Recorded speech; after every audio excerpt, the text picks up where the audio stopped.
이 시간에는 우리 교회학교 어린이들과 함께하는 시간입니다. 얘들아 어서 오렴. 저희 교회에서는 매 주일 예배에 초등학교 어린이들을 초대하고 특별히 3학년 어린이들을 초대해서 하나님의 말씀을 함께 나누고 축복하는 시간을 갖습니다. 여러분들의 자녀나 이웃에 이와 같이 아이들이 있으면 함께 초대해서 함께 말씀도 나누고 또 축복하는 시간이 되기를 바랍니다. 잘 지냈니? 그래. 너희들 이 사탕 본 적 있어? 본 적 없어? 그러면 이 사탕은 본 적이니? 목사님이 너희들한테 한번 나눠준 적이 있는 것 같은데 이렇게 생긴 건데? 봤어? 그래. 맛이 어떻든? 맛이 어땠어요? 캐러멜. 인동이 어땠어? 건이는? 캐러멜 맛 났어? 여기 목사님이 되게 많은 다양한 종류의 사탕을 가지고 왔어요. 근데 하나씩만 잡아봐. 옆으로 돌리면서 하나씩만. 자, 여러 종류의 사탕을 그렇지. 하나 잡고 옆으로 돌리면 되지. 그래. 자, 딱 이렇게 내봐. 딱 보고 이게 무슨 맛인지 알 수 있을 것 같아? 알 수 있는 방법이 있는데 첫 번째는 뭐냐 하면 잘 읽어봐. 거기 뭐라고 썼어? 카페라떼라고 썼고 버터밀크라고 썼고 또 초콜릿이라도 쓰고 또 스카치라고도 쓴 것도 있지. 그래. 거기에 보면 다 똑같은 모양 같지만 거기에 이게 어떤 사탕인지가 써 있어요. 자, 첫 번째 그래서 알 수 있고 두 번째로 또 알 수 있는 방법이 있어. 어떻게 하면 알 수 있지? 무슨 맛인지?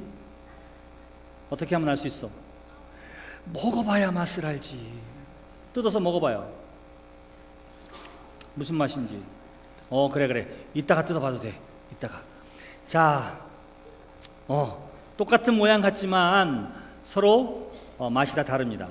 그래서 이 맛이 무슨 맛인지를 알기 위해서는 첫째로 잘 봐서 알 수 있고 가장 결정적인 뭐야? 직접 먹어보면 이게 얼마나 맛있는 줄 알아. 아이고 이거 목사님 건 뭐냐 이거 카페라떼 같은데 이렇게 맛있어요.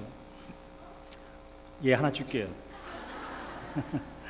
자, 아무리 좋은 사탕이라 하더라도 어떤 사람은 정말 맛있는 사탕이 있는가 하면 어떤 사람은 내가 기대했던 것과 다른 맛일 수도 있지만 이 맛을 알기 위해서는 잘 살펴보고 또 어떻게 한다고? 직접 먹어봐야 돼. 체험해야 돼. 경험해야 돼.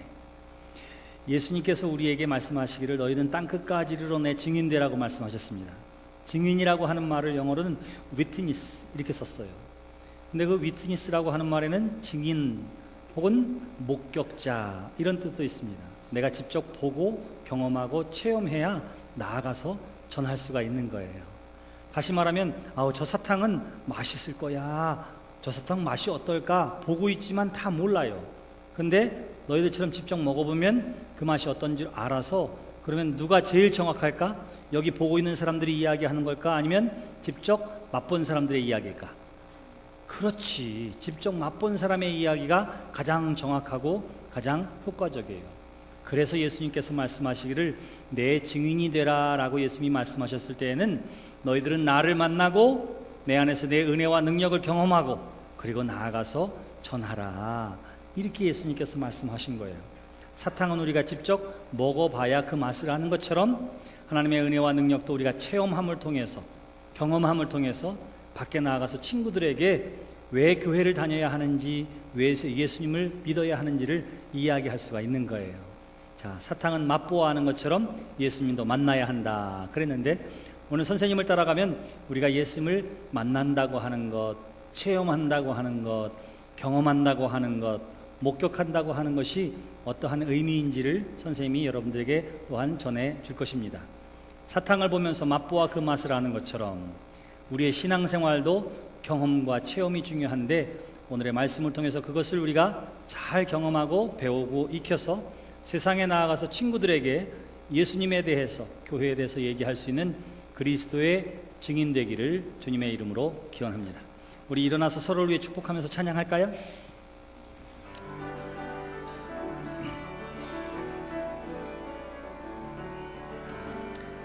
당신은 사랑받기 위해 태어난 사람 당신의 삶 속에서 그 사랑받고 있지요. 당신이 사랑받기 위해 태어난 사람, 당신의 삶 속에서 그 사랑받고 있지요. 당신은 사랑받기 위해 태어난 사람, 지금도 그 사랑 받고 있지요. 당신은 사랑받기 위해 태어난 사람, 지금도 그 사랑 받고 있지요. 그래, 선생님들하고 다음 주에 만나자. 안녕. 오늘 우리에게 주시는 하나님의 말씀은 사도행전 1장 12절로 26절까지 있는 말씀입니다. 우리 하나님의 말씀을 듣기 위하여 잠시 자리에서 일어서시겠습니다. 제자들이 감람원이라 하는 산으로부터 예루살렘에 돌아오니 이 산은 예루살렘에서 가까워 안식일에 가기 알맞은 길이라. 들어가 그들이 유하는 다락방으로 올라가니 베드로, 요한, 야고보, 안드레와 빌립, 도마와 바돌로메, 마테와 및 알페오의 아들 야고보, 셀롯인 시몬, 야고보의 아들 유다가 다 거기 있어 여자들과 예수의 어머니 마리아와 예수의 아우들과 더불어 마음을 같이하여 오로지 기도에 힘쓰더라. 모인 무리의 수가 약 120명이나 되더라.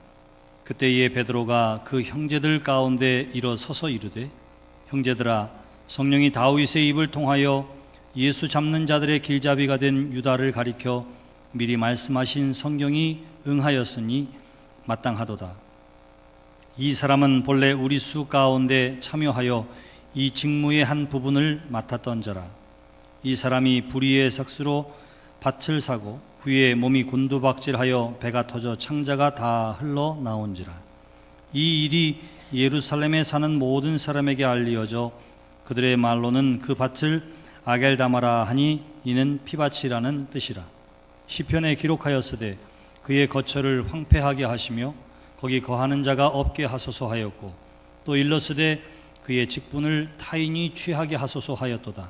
이러함으로 요한의 세례로부터 우리 가운데서 올려져 가신 날까지 주 예수께서 우리 가운데 출입하실 때에 항상 우리와 함께 다니던 사람 중에 하나를 세워 우리와 더불어 예수께서 부활하심을 증언할 사람이 되게 하여야 하리라 하거늘, 그들이 두 사람을 내세우니 하나는 바사바라고도 하고 별명은 유스도라고도 하는 요셉이요, 하나는 마띠아라. 그들이 기도하여 이르되, 무사람의 마음을 아시는 주여, 이 두 사람 중에 누가 주님께 택하신 바 되어 봉사와 및 사도의 직무를 대신할 자인지를 보이시옵소서. 유다는 이 직무를 버리고 제 곳으로 갔나이다 하고 제비 뽑아 마띠아를 얻으니 그가 11 사도의 수에 들어가니라. 이것이 오늘 우리에게 주시는 하나님의 말씀입니다. 하나님께서 기대하시는 삶이 있습니다. 부름받은 믿음의 사람들에게 기대하는 것이 있어요. 최고의 사람을 찾으실까요? 최선의 삶을 기대하실까요? 네. 최고는 하나밖에 없어요. 근데 하나님께서는 늘 성경에 보니까 부름받은 하나님의 사람이 최선을 다하는 모습, 때로는 그것이 너무나 부족하고 연약해 보인다 하더라도 그러나 자신의 삶의 자리에서 최선을 다하는 그 사람을 하나님께서 귀하게 여기시는 줄 믿습니다. 자, 우리 찬양대를 보면서도 늘 은혜를 받아요. 예배 시작하기 전에 제가 가서 기도하러 성가대실에 내려가게 됩니다. 그러면 예외 없이 지휘자는 땀을 흘리고 있어요. 열심히 흘리면서. 그리고 여러분들에게도 그 열기가 얼마나 저에게 잘 전해지는지 모릅니다. 늘 최선을 다해서 그 자리를 지키고 자신의 직분에 충실한 하나님의 사람들이 되시기를 주님의 이름으로 기원합니다.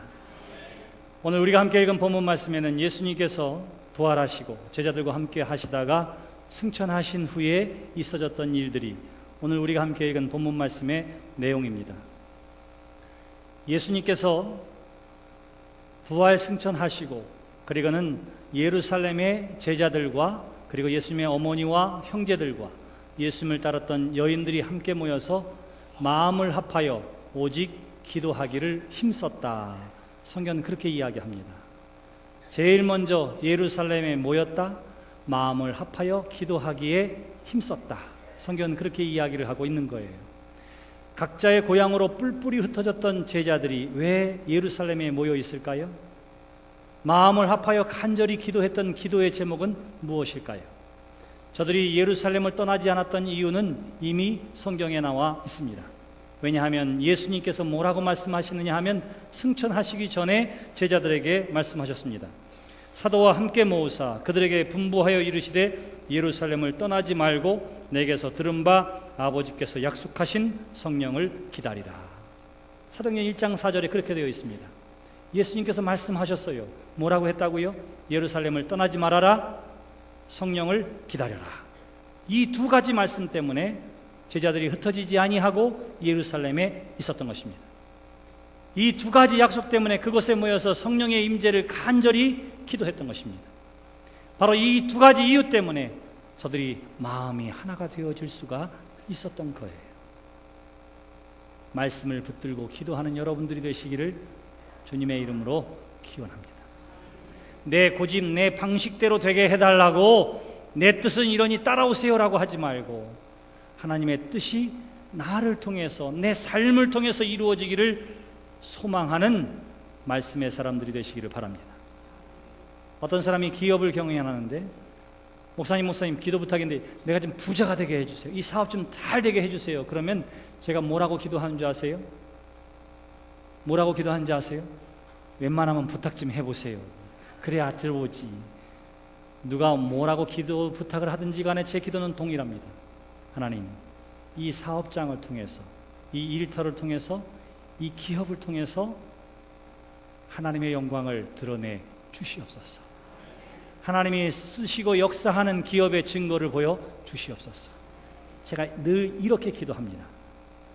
불처럼 일어나게 해주세요. 한국 최대의 기업이 되게 해주세요. 이렇게는 기도한 적이 없어요. 그러니까 혹시 그런 기대를 가지고 있다면 옆에 있는 교회 가서 물어보셔도 됩니다. 저는 늘 동일해요. 하나님의 영광을 드러나게 해주세요. 여러분, 왜냐하면 우리로 하여금 먹든지 마시든지 무엇을 위해서든지 염려하지 말라고 하고 그것을 위해서는 구하지 말아라. 예수님께서 그렇게 말씀하셨기 때문에 그래요. 그의 나라와 그의 의를 구하라고 말씀하셨기 때문에 그렇습니다. 그러면 하나님께서 어떻게 하신다고요? 예수 믿는 사람이 기업하는 이 기업이 일어섬을 통해서 하나님의 영광이 드러난다면 반드시 크게 불처럼 일어나게 해 주실 줄 믿습니다. 그 사람에게 지혜가 필요하다면 하나님께서 지혜를 공급해 주셔서 그 지혜를 통해서 하나님의 함께 해주심의 증거를 보여주실 줄 믿습니다. 남들은 다 죽을 거라 얘기하고 의사도 포기해야 된다고 얼마 남지 않았다고 이야기했을 때에도 하나님께서 원하시면은 그가 치유함 받아서 하나님의 영광과 능력을 드러내기를 원하는 것이 하나님의 뜻이라면 반드시 하나님께서 치료해 주실 줄 믿습니다. 우리 어떻게 기도해야 하느냐 하면 하나님의 영광을 드러나게 해주세요. 하나님의 뜻이 이루어지는데 나를 사용해 주세요. 나의 가정을 사용해 주시고 자녀를 사용해 주시고 일터를 사용해 주시옵소서. 하나님의 뜻대로 하나님의 말씀대로 구하는 여러분들이 되시기를 바랍니다. 제자들이 흩어지지 않았던 이유도 주님의 말씀이 예루살렘을 떠나지 말고 그 말씀 때문에 그들은 모여서 기도했습니다. 마음을 합하여 그렇게 이야기해요. 여자들이 있었어요. 예수님의 가족도 있었습니다. 어머니도 있었어요. 제자들도 있었습니다. 그리고 예수님을 따르던 다른 사람들도 있었습니다. 그런데 어떻게 했다고요? 제일 먼저 중요한 것이 뭐라고 했다고요? 마음을 합하여. 무엇으로 마음을 합하느냐 하면 오직 기도하는 일을 위해 마음이 하나가 될 수 있었다. 성경은 그렇게 이야기하고 있는 거예요. 그래서 교회는 기도하는 일과 말씀 보는 일과 예배하는 일이 식어지면 교회는 깨지고 갈라지고 상처투성이로 흠집이 날 수밖에 없어요. 왜? 옆 사람 한번 보세요. 여러분들이랑 비슷한 사람이 있나? 성격이 맞기를 하나? 출신 성분이 맞기를 하나? 뭐 하나 맞는 사람이 없는 게 우리 교회 모임 아니겠습니까? 그런데 오로지 한 분 하나님을 향해 예배하는 그것 때문에 하나님의 뜻이 우리 가운데 이루어지기를 원하는 간절한 마음으로 우리가 함께 기도하는 것으로 말미암아, 그리고 하나님이 주시는 이 한 권의 성경책으로 말미암아 우리 모두가 다 마음을 합하여 하나가 되어지는 줄 믿으시기를 바랍니다. 저들이 기도할 수 있는 이유가 바로 거기에 있었던 거예요. 그러나 마음을 합하지 못한 한 사람은 거기에 없었다. 성경은 그렇게 이야기합니다. 그 사람이 누구라고 그랬어요? 가롯 유다라고 그랬습니다. 우리와 함께 하지 못하는 사람, 예수님으로부터 부름은 받았지만, 세움은 받았지만, 직무는 받았지만 함께 하지 못하는 한 사람은 곧 가롯 유다이니 그는 그 자리에 없었다. 성경은 그렇게 이야기해요. 이유가 뭐라고요?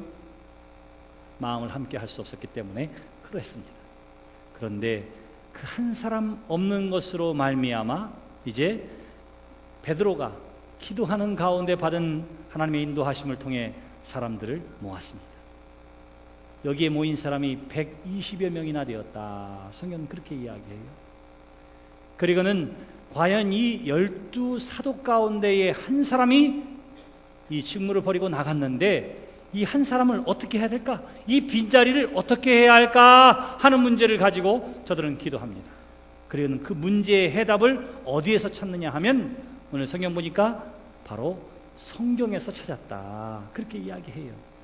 베드로가 하나님의 말씀을 가만히 살펴보니까 다윗의 시대에 그러한 일들이 있었는데 그때 있었던 그 일을 시편에 기록해 놓고 그리고는 우리로 하여금 지금 보게 하신 것은 예수님으로부터 택함받은 유다가 예수님을 배반하고 나아가 자살한 것이 하나님께서 미리 다윗의 시대에 기록되어진 말씀을 통해서 이 모든 일들이 하나님이 행하시는 일이구나 하는 것을 우리로 하여금 깨닫게 하려는구나 하는 것을 베드로가 말씀을 통해서 깨달았다. 성경은 그렇게 이야기를 하고 있는 것입니다. 그래서 뭐라고 이야기하느냐면 이렇게 이야기해요. 그의 직분을 타인이 취하게 하소서 하였다라고 하는 시편의 말씀을 통해서 11명이서도 그냥 할 수 있겠지만 하나님의 뜻은 어디에 있느냐? 유다의 빈자리를 채우는데 하나님의 뜻이 있구나 하는 것을 말씀을 통해서 깨달았다. 성경은 그렇게 이야기하는 거예요. 사랑하는 성도 여러분, 뭘 어떻게 해야 할지, 어떠한 결정이 잘하는 일인지 여러분 알기를 원하세요? 말씀을 보시기를 주님의 이름으로 기원합니다. 다니엘은 어떤 사람이냐면 기도의 사람이고 말씀의 사람이었습니다. 그는 바벨론의 포로로 끌려와 있는 사람 가운데의 하나였어요. 근데 우리나라를 망하게 한 바벨론도 망하고 아수르도 망하고 그리고는 메대와 바사라고 하는 새로운 제국이 들어서게 된 거예요. 자, 우리는 지금 포로로 끌려와 있는데 우리를 잡아온 나라도 망하게 됐으니 우리의 신분이 어떻게 될지, 우리의 운명이 어떻게 될지, 새로운 왕조가 들어섰을 때에만 그들의 결정에 따라서 자신들의 운명이 바뀌는 것입니다. 그때 다니엘이 어떻게 했는 줄 아세요? 다니엘서 9장에 보면 기도했다. 성경은 그렇게 이야기합니다. 마음에 기도하기로 작정하고 하나님 앞에 기도하기 시작합니다. 그리고는 하나님의 말씀 예레미야서를 통해서 깨달아 알아지게 됐어요. 뭐냐 하면 예레미야서에 70년이 차면 너희가 고향으로 돌아가리라 하는 이 하나님의 말씀을 통해서 우리가 그동안 포로 생활을 했는데 이제 하나님의 때가 되었기 때문에 이 나라를 망하게 하고 새로운 나라를 들어서서 우리를 고향으로 예루살렘으로 돌아가게 하는 것이 하나님의 뜻인 줄 책으로 말미암아 성경으로 말미암아 깨달아 알게 되었다. 성경은 그렇게 증언하고 있는 거예요. 국제 정세의 변화가 어디에 있었다고요? 성경에 있었습니다. 지금 이 시대에 하나님이 뭘 하려고 하는지를 어떻게 알았다고요? 말씀을 통해서 알았습니다. 그러므로 사랑하는 성도 여러분, 말씀을 가까이 하는 하나님의 사람들이 되시기를 바랍니다. 고민하고 염려하고 근심되어지는 일을 만났을 때에 제일 먼저 해야 할 일은 그 문제를 가지고 하나님 앞에 나오는 것이고요, 기도하며 하나님의 말씀을 볼 때에 하나님께서 반드시 여러분들이 해야 할 바를 알려주실 줄 믿습니다. 베드로가 이 사실을 알았어요. 그렇기 때문에 유다 없이 11명이서 사도의 직분을 감당하는 것이 아니라 하나님의 뜻은 어디에 있다고요?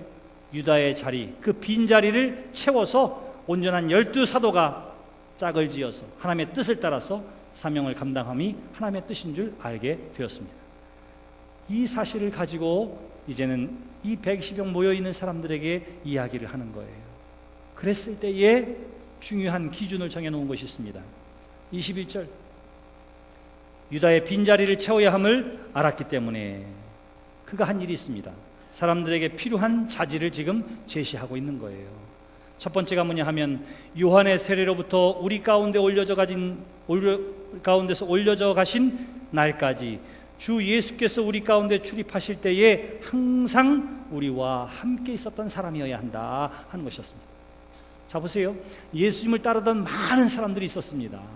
그런데 처음 세례 요한이 회개하라 하늘나라가 가까웠다라고 선포하는 그 말씀을 들은 사람, 그래서 세례 요한이 공생애를 시작하는 예수님을 향해서 보라 세상 죄를 지고 가는 어린 양이로다 하는 그것을 들었던 사람, 그리고 3년 동안 예수님께서 행하실 때에 우리와 더불어 다른 제자들과 더불어 늘 예수님의 말씀을 듣고 예수님의 기적을 목격하는 그 사람들, 그리고 부활의 자리에, 그리고 하늘로 돌려가는 그 승천의 자리에 처음부터 끝까지 목격했던 사람이 사도로 부름받아야 한다 하는 것이 첫 번째의 자격 조건이었습니다.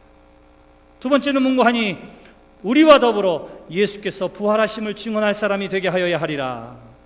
부름받은 사도가 해야 할 일이 뭐라고요? 부활의 예수님을 증거하는 것, 그리스도의 복음을 증거하는 일에 마음을 합할 수 있는 사람, 이 두 가지가 가룟 유다를 대신해 세움받고 택함받아야 할 사도의 조건이었습니다. 이 중요한 조건을 가지고 이제 결정을 했어요. 그리고 나선 사람들에게 물어보니까 두 사람이 공천을 받게 됩니다. 하나는 요셉이라고 하는 사람이고 또 한 사람은 마띠아라고 하는 사람이에요. 이 두 가지 조건에 합당한 사람, 그러니까 세례 요한으로부터 회개하라는 말씀을 듣고 회개하고 회심하고 예수님의 공생애 내내 제자들과 함께 예수님과 함께 생활했던 사람 두 사람이 있었다. 하나는 요셉이요, 하나는 마띠아였다. 성경 그렇게 이야기해요. 그런데 뭐예요? 둘이 다 할 수는 없습니다. 빈자리는 하나였기 때문이에요. 그랬더니 어떻게 하지요? 또 기도했다. 성경 그렇게 이야기합니다. 24절 말씀 보세요. 그들이 기도하여 이르되, 그래, 다시 뭐 했다고요? 또 기도하는 거예요. 또 기도하는 거예요. 매 순간 수시로 하나님 앞에 기도하면서 물으며 나아가고 있는 제자들의 모습을 보시기를 바랍니다. 여러분, 기도는 그래서 한 번 하는 것으로 끝나는 게 아니에요. 매 순간 기도하며 한 발자국, 한 시간, 한 날을 살아가는 여러분들이 되시기를 주님의 이름으로 기원합니다. 매 순간 기도하는 것, 매 순간. 그리고는 결정합니다.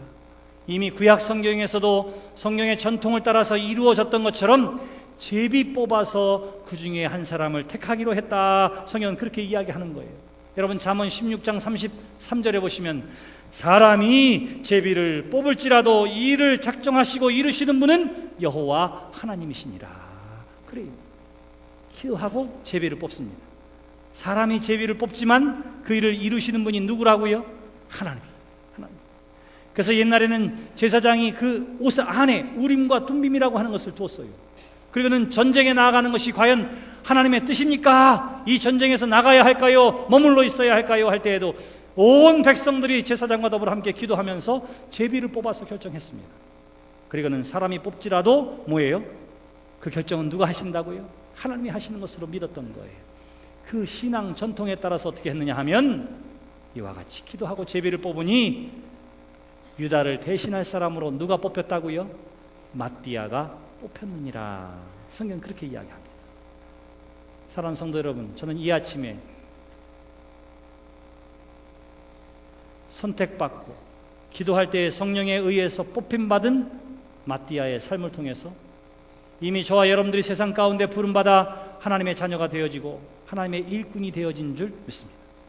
그렇다면 어떠한 모습으로 우리가 이 땅을 살아가고 어떠한 모습으로 사명을 감당해야 할지를 함께 발견하게 되는 이 아침이 되시기를 주님의 이름으로 기원합니다. 첫 번째가 뭐였습니까? 요한의 세례로부터 라고 이야기해요. 그때부터 지금까지 자친 사람. 다시 말하면 세례 요한은 뭐라고 이야기하느냐면 회개하라, 하늘나라가 가까웠다고 이야기했습니다. 세례 요한의 이 선포는 듣는 모든 세상 사람들에게 좋게 들린 말이 아니에요. 왜? 다른 유대인들은 다 나는 율법대로 산다, 율법에 충실한 삶을 산다. 그런데 하물며 누가 감히 나한테 회개하라고 이야기하느냐? 얼마든지 그렇게 이야기할 수 있는 상황이었습니다. 그런데 세례 요한이 회개하라고 하는 그 말씀을 듣고 그때부터 계속해서 요한으로, 예수님으로 따라갔다고 하는 것은, 예수님도 처음 공생애를 시작하면서 회개하라, 하늘나라가 가까웠다고 이야기하는데 계속 회개하라고 하는 이 말씀을 듣고 있었다고 하는 것은 그가 어떤 사람이라고요? 회심의 사람, 회개의 사람, 믿음의 사람이었음을 성경이 이야기하고 있는 거예요. 그러므로 사랑하는 성도 여러분, 믿음의 사람 되시기를, 죄사함으로, 회개함으로 거듭난 삶이 되시기를 주님의 이름으로 기원합니다. 첫 번째 조건이 여기 있습니다. 우리가 세례받은 것은 뭐예요? 나는 죄인입니다. 이 죄를 예수님께서 감당해 주신 줄 믿습니다. 주님이 나의 태속자가 되었습니다 하는 것을 고백했을 때에 세례를 받는 것입니다. 그래요. 여러분 모두가 다 회심한, 거듭난 하나님의 사람 되시기를 주님의 이름으로 기원합니다. 이걸 잊어버리면 안 돼요. 두 번째 중요한 것이 있습니다. 그는 어떤 사람이었다고요? 항상 함께하는 사람이었다. 그렇게 이야기해요. 항상. 자, 적어도 언제부터 항상 했다고요? 세례 요한이 회개를 선포하는 그때부터 그는 항상 그 자리를 지켰던 사람이에요. 예수님께서 세례받고 이분이 바로 메시아라고 하는 사실을 알고는 그 위에 예수님과 더불어 계속해서 동행하는 삶을 살았던 사람이 마띠아의 삶이었습니다. 그런데 여러분 보세요. 어쩌면 이 마띠아는 베드로보다도, 요한보다도, 야고보다도, 그 어느 누구보다도 제일 먼저 예수님을 믿은 사람이었습니다. 마치 안드레와 같이 12명의 제자들 가운데 적어도 10번째, 11번째 안에는 드는 사람이에요. 그렇게 일찍부터 예수님을 믿고 따랐던 사람이었습니다. 그런데 보세요. 그런 사람들 중에 예수님께서 12명의 사도를 세울 때에 그의 이름은 빠져 있었습니다. 이렇게 많은 사람들이 예수님을 믿고 따르고 있을 때에 처음 12명의 제자를 부르시는데, 그리고는 자신의 사도로 삼아주셨는데, 거기에 처음부터 했었던, 어쩌면 가장 먼저 예수님을 믿고 따랐던 이 마띠아, 그 사람은 12명의 사도에 속하지 않았었어요. 여러분들이 그 자리에 있었다고 생각해 보세요. 네? 마음이 어땠을 것 같아요? 야, 주님 진짜 해도 너무 하시네. 어떻게 나 같은 사람을 놔두고 저런 사람들을 택해? 얼마든지 속상하고 기분 나쁠 수 있었을 거예요. 예수님께서 그 많은 사도들 가운데에 베드로를 예수님의 첫 번째 제자로, 수제자로 삼을 그때에도 어떻게 했다고요? 마띠아는 그것을 곁에서 지켜보고 있었어요. 야고보와 요한이 예수님께서 예루살렘으로 올라가실 때에 뭐에 대해서 이야기합니까? 예수님, 저한테 한 자리 주세요. 한 자리 주세요. 저는 오른쪽에, 내 동생은 저 왼쪽에 앉혀주세요. 이 얘기를 듣고 제자들끼리 또 뭐라고 그러는지 아세요? 야, 쟤네들 뭐라 그랬는 줄 알아? 지네들만 높은 자리에 앉게 해달래. 예수님, 우리도 좀 더 앉혀주세요. 우리도 좀 좋은 자리 주세요. 그것 때문에, 그 지위 때문에 다투었다. 성경은 그렇게 이야기해요. 근데 그때도 누가 있었다고요? 마띠아가 그것을 보고 있었던 거예요. 적어도 수제자라고 하는 베드로가 예수님을 모른다고 부인하고, 세 번째는 저주하며 모른다고 이야기할 그것도 보고 있었던 사람입니다. 예수님이 부활하셨을 때에 도마가 뭐라고 이야기해요? 믿음 없는 이야기를 할 그때에도 그것을 봤던 사람이 마띠아예요. 그럼 보세요. 내가 처음부터 함께 했는데 택함받지 못한 것 때문에 시험 들고 속상할 수 있었습니다. 그리고는 택했다고 하는 사람들 보니까 뭐예요? 가관이 아니에요. 가관이 아니야.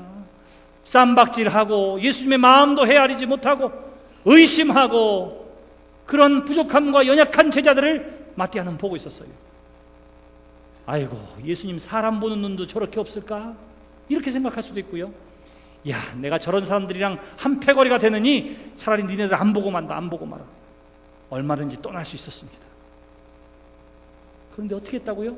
성경에 보니까 항상 우리 가운데에 함께 있었던 사람, 그가 마띠아였다.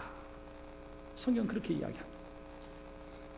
사랑하는 성도 여러분, 우리의 신앙의 여정에도 때로는 서운함 있을 수 있어요. 마음 아프고 속상한 것을 경험할 수도 있습니다. 나는 왜 이렇게 수고하고 애쓰는데 인정받지 못할까? 때로는 내가 하나님 앞에 이렇게 열심으로 신앙생활하는데 왜 하나님은 나의 기도에 대해서, 나의 삶에 대해서는 이렇게 외면하는 것처럼 보일까? 그러나 여러분, 하나님은 끝까지 여러분들을 보시는 줄 믿으시기를 바랍니다. 마띠아를 통해서 지금 우리에게 그것을 가르쳐주고 있는 거예요. 마띠아를 통해서 우리에게 가르쳐주고 있는 것입니다. 기분 나쁘다고 떠나지 아니하고, 택해주지 않은 서운함 때문에 떠나지 아니하고, 내가 저런 흙탕물에 저런 사람들이랑 같이 어울리느니 차라리 내가 보지 않겠다 떠나지 아니하고, 늘 주님과 함께하고 늘 그 자리를 지켜나가는 그것을 주님이 아시고 성령이 보시고 유다를 대신해야 할 사도로 하나님께서 세워주신 줄 믿습니다. 그러므로 사랑하는 성도 여러분, 하나님이 여러분들에게 주신 그 믿음의 자리와 헌신의 자리를 잘 지키는 하나님의 사람들이 되시기를 주님의 이름으로 기원합니다. 얼마나 중요한지 몰라요. 기쁨의 현실 때문이 아니에요. 날마다 좋은 일, 웃을 일이 있기 때문이 아닙니다. 하나님이 나를 부르시고 세워주셨으니 나는 이 자리를 지켜 나가겠습니다. 마띠아가 그런 사람이었습니다. 세 번째는 여기 뭐라고 이야기하지요? 이것에 대해서 누가 인정했느냐 하면 거기 모인 모든 사람들이 이 사람을 인정했다. 성경은 그렇게 이야기해요. 요셉과 마띠아를. 다시 말하면 다른 사람들로부터도 인정함을 받는 사람이었음을 성경이 우리에게 이야기하고 있는 것입니다. 사랑하는 성도 여러분, 여러분들이 교회에서 인정받는 것도 중요해요. 그러나 엄밀하게는 그거 다 별 볼 일 없습니다. 적어도 하나님이 인정해 주시는 삶을 산다면 세상에서도 그리스도인으로 인정받는 믿음의 삶이 되시기를 주님의 이름으로 기원합니다. 저는 교회 안에서 쌍소리 하는 사람을 잘 보지를 못했어요. 쌍소리 하는 사람, 교회 안에서 멱살을 잡고 싸우는 사람도 잘 보지를 못했습니다. 저는 교회 밖에서 만나는 여러분들도 그런 모습을 보지 않게 되기를 기대합니다. 얼마나 중요한지 몰라요. 성령께서 임재하시고 성령의 충만함을 받은 제자들이 한 일이 있습니다. 120명의 사람들이 한 일이 있습니다. 예수를 믿고 체험한 사람들이, 회심한 사람들이 한 일이 있어요. 그들이 뭐냐면 서로 나누기를 내 것 없이 함께 나누었으면서 오직 말씀을 배우고 기도하는 일에 힘쓰면서 세상을 살아갔습니다. 그런데 성경은 뭐라고 이야기하면 저들이 세상 사람들로부터 칭찬을 받았다. 성경은 그렇게 이야기하는 거예요. 사랑하는 성도 여러분, 세상이 칭찬할 만한 믿음의 삶을 살게 되시기를 주님의 이름으로 축원합니다. 정말 우리가 그래야 돼요. 우리끼리는 만났을 때 아유 목사님, 아우 장로님, 권사님, 집사님 이러지만 세상에 가보세요. 어떤 사람이 저한테 그러더라고요. 저 사장님 머리가 그런데 나보고 사장님이래요. 그래서 내가 뭔 사장이야. 뭐예요? 다 세상에서는 구별되지 않아요. 무엇으로 구별되어야 하냐면 성별되어지고 거룩하고 온전하고 아름다움을 통해서 구별되어진 믿음의 삶, 세상 사람들도 인정할 만한 하나님의 자녀로서의 삶을 살게 되기를 주님의 이름으로 축원합니다.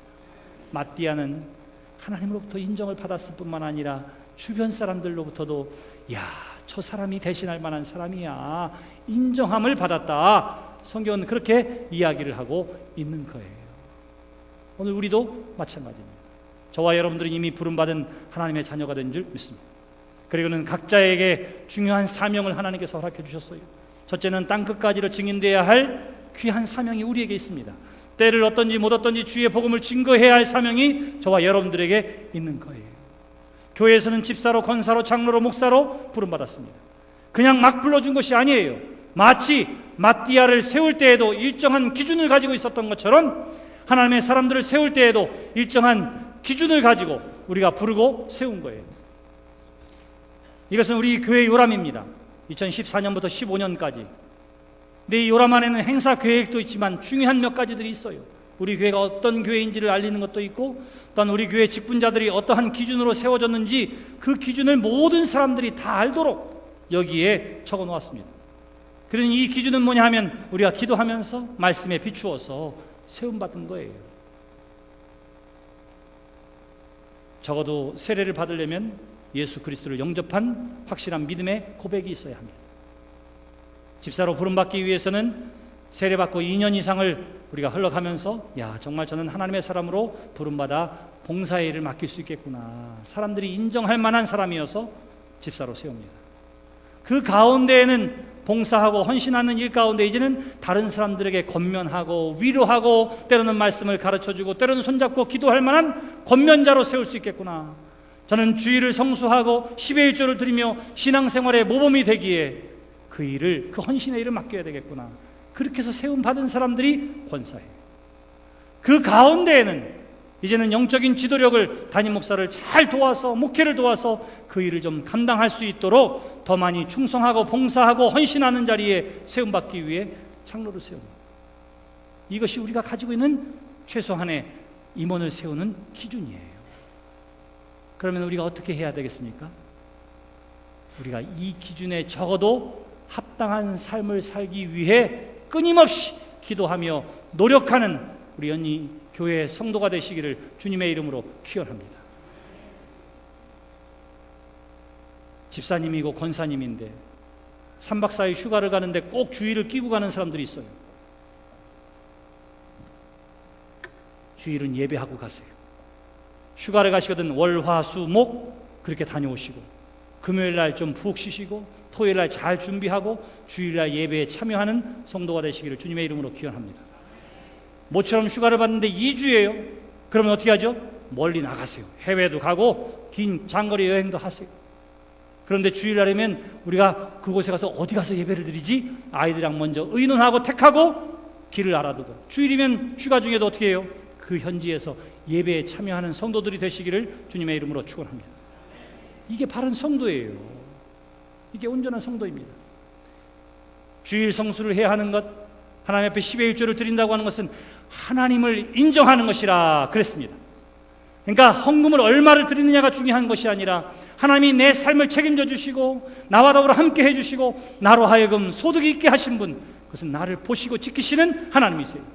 그래서 그 헌금에는 우리의 신앙의 고백이 담겨진 것입니다.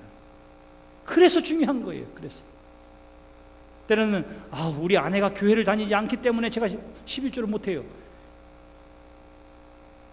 아내를 속여서라도 11조를 하라, 그렇게는 안 해요. 그럼 어떻게 해야죠?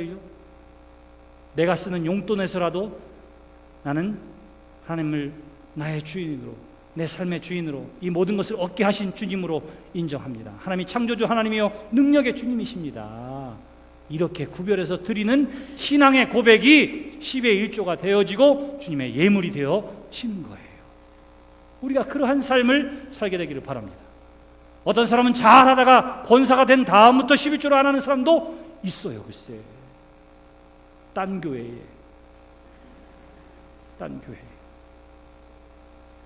열심으로 신앙생활하고 봉사하고 헌신하다가 더 충성하라고 장로에 세우면 그 다음부터는 어떻게 해요? 다른 사람들에게 일을 떠넘기는 장로님이 계세요. 어디에?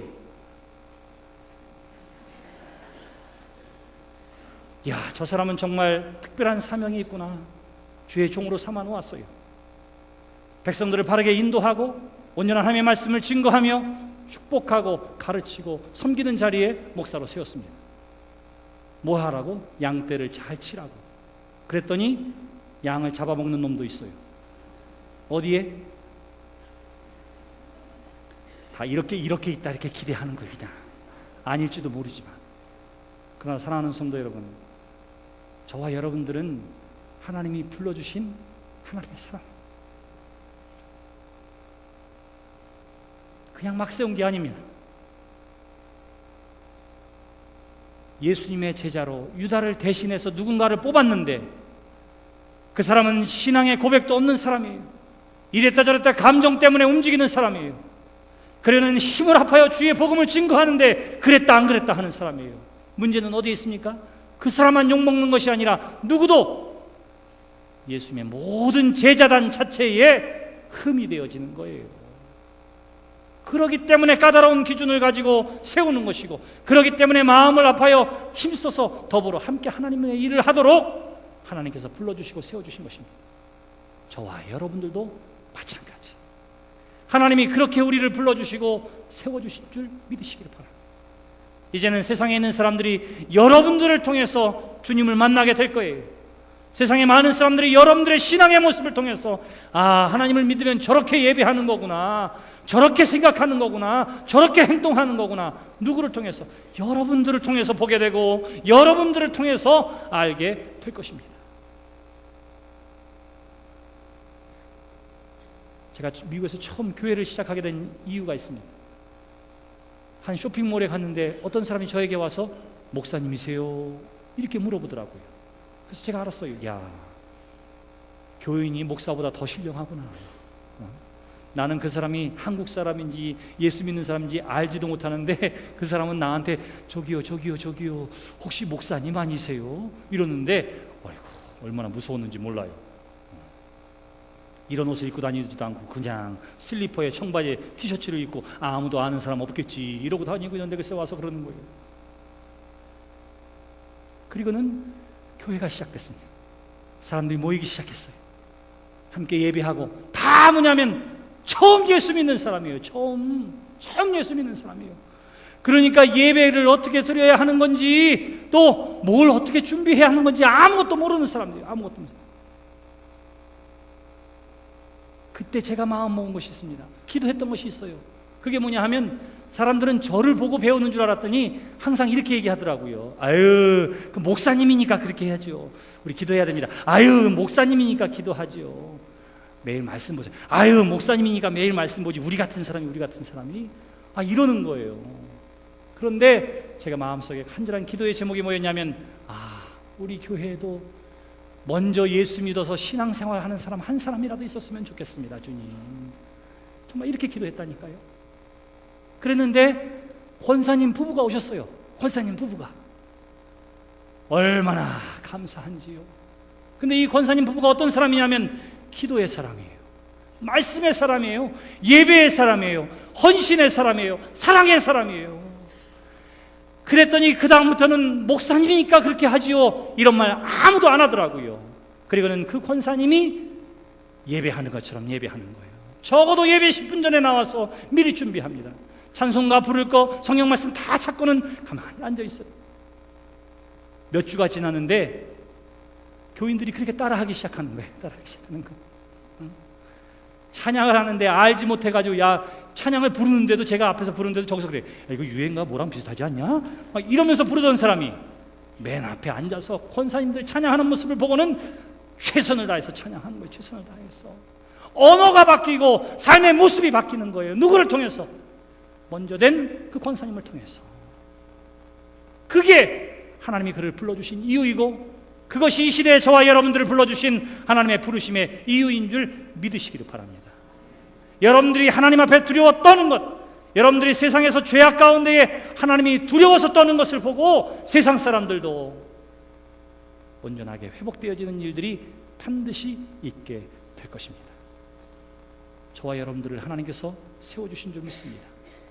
그 체험받은 자리에서 하나님을 믿는 믿음 안에서 변함없는 신실하고도 성결하고도 온전한 신앙생활을 통해서 하나님에게뿐만 아니라 사람들에게도 인정받고 칭찬받는 삶을 통해서 세상을 변화시키고 구원하는 일에 쓰임받기를 하나님께서 기대하시는 줄 믿습니다. 그 일에 아멘으로 화답하고 나아가는 하나님의 사람이요 그리스도의 제자된 여러분 모두가 되시기를 주님의 이름으로 축원합니다. 기도합시다.